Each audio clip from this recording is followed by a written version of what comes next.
wabarakatuh. Selamat datang teman-teman di channel Belajar Islam, channel yang mengulas seputar ilmu tentang Islam, cerita inspiratif dari para sahabat serta sejarah Islam. Di video kali ini, saya akan membahas sejarah asal-usul terciptanya makhluk Allah yang dinamai anjing. Seperti yang kita tahu, Allah mengharamkan kita mengkonsumsi, memperjualbelikan, bahkan menyentuh sosok ini. Namun, adakah yang tahu kenapa Allah menciptakan hewan ini dan alasan apa saja yang menjadikan anjing haram?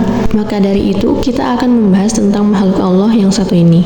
Sebelumnya, jangan lupa teman-teman bantu subscribe ya channel Belajar Islam ini, serta di like dan share videonya sebanyak-banyaknya, agar semakin banyak yang tahu tentang kisah dan sejarah Islam. Tanpa berlama-lama lagi, kita langsung saja saksikan videonya ya.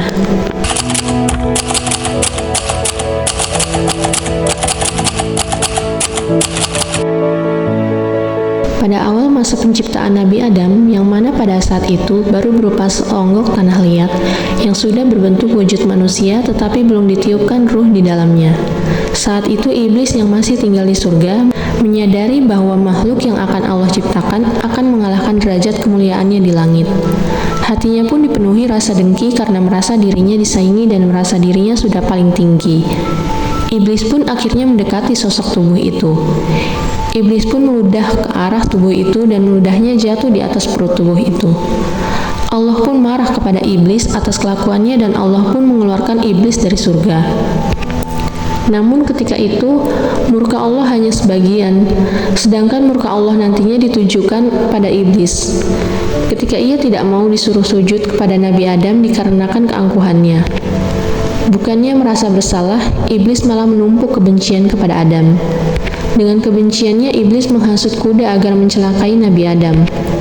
Iblis pun berkata, "Wahai kuda, tahukah engkau bahwasanya makhluk yang hendak Tuhanmu ciptakan beserta seluruh keturunannya itu nanti akan menaiki punggung seluruh keturunanmu?" Mendengar apa yang dikatakan iblis, kuda pun marah dan langsung berlari ke arah tubuh Nabi Adam yang masih berupa tanah liat, dan hendak menginjak-injaknya supaya hancur. Namun Allah Maha Tahu.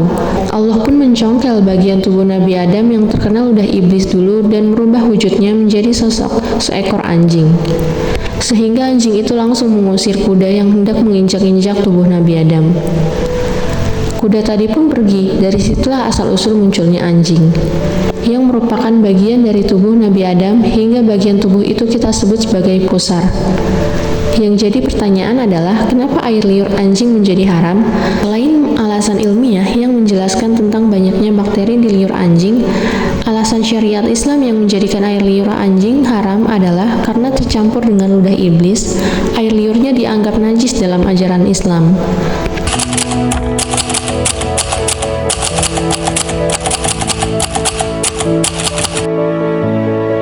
Rasulullah Shallallahu Alaihi Wasallam melarang Muslim untuk memelihara anjing, kecuali untuk kebutuhan tertentu.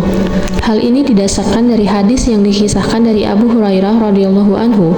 Rasulullah Shallallahu Alaihi Wasallam bersabda, "Barang siapa yang memelihara anjing, kecuali anjing untuk menjaga ternak, berburu dan bercocok tanam, maka pahalanya akan berkurang setiap satu hari sebanyak 1 qirat." Hadis riwayat Muslim dan Abu Daud. Ustaz Syafiq Reza Basalama juga menjelaskan, anjing yang dipelihara sebagai penjaga perkebunannya, peternakannya, dan berburu tetap tidak diperbolehkan masuk ke dalam rumah. Sebaliknya, anjing tersebut diletakkan di luar. Adapun anjing-anjing yang dipelihara untuk menjaga ternak dan perkebunan adalah jenis serigala. Beberapa penelitian menjelaskan bahwa serigala memiliki perbedaan dengan anjing pada umumnya. Namun, pemeliharaan hewan ini pun memiliki syarat yang ketat dalam Islam. Mazhab Syafi'i dan Hambali menyebut seluruh tubuh dari anjing adalah najis berat atau mughallazoh. Pendapat ini didasarkan dari hadis yang diriwayatkan dari Abu Hurairah radhiyallahu anhu. Rasulullah SAW bersabda, "Ketika anjing menjilat bejana, maka basuhlah 7 kali dengan dicampuri debu pada awal pembasuhannya." Hadis riwayat Muslim. Mazhab ini berpendapat, tidak mungkin kenajisan anjing hanya dari mulut dan air liurnya saja. Sebab air liur tersebut asalnya dari tubuh si anjing, maka badannya itu juga merupakan sumber najis. Termasuk air yang keluar dari tubuh itu pun secara logika juga najis, baik air kencing, kotoran, maupun keringatnya. Demikian penjelasan Ahmad Sarwat dalam bukunya. Karena itulah mazhab Syafi'i yang menganggap anjing najis karena zatnya atau najis al-ain. Menyebut haram untuk seluruh permanfaatan dan kepemilikannya, keharamannya juga setara dengan mengkonsumsi khamr menurut mazhab ini.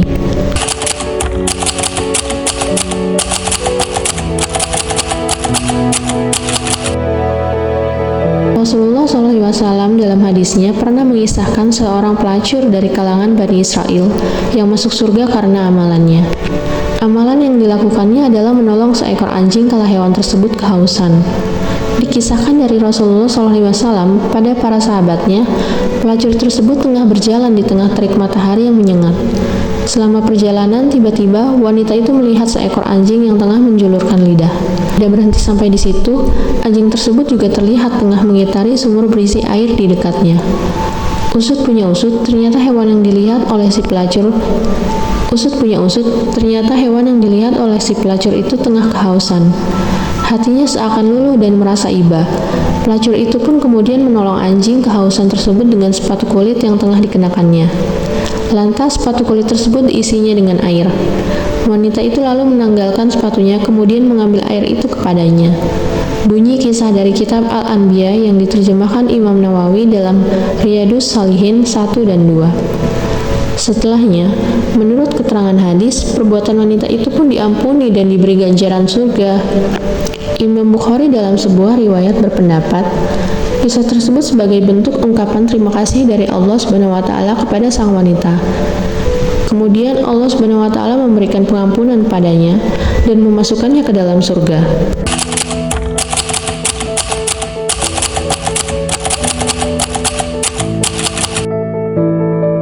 Banyak pro kontra yang terjadi di masyarakat yang ditimbulkan dari liur anjing.